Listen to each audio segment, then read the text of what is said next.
अगं आपण चांगले असलो की आपल्याला इतरांमध्ये चांगुलपणा दिसतो आणि आपण जर इतरांचे फक्त दोष पाहिले तर केवळ दोषच दिसतात. अगं हे जग सुख दुःख चांगलं वाईट यांच्या मिश्रणाने बनलंय. यातून आपण काय बघायचं आणि काय निवडायचं हे आपण ठरवायचं असतं. सकारात्मक विचार केला तर सकारात्मक गोष्टी घडतात आणि नकारात्मक विचार केला तर केवळ नकारात्मक गोष्टी घडतात.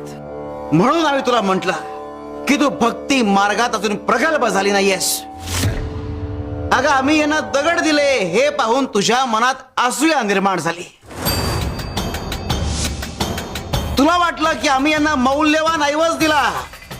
हो, तो ऐवज मौल्यवानच होता आणि ती त्यांची गुरु प्रति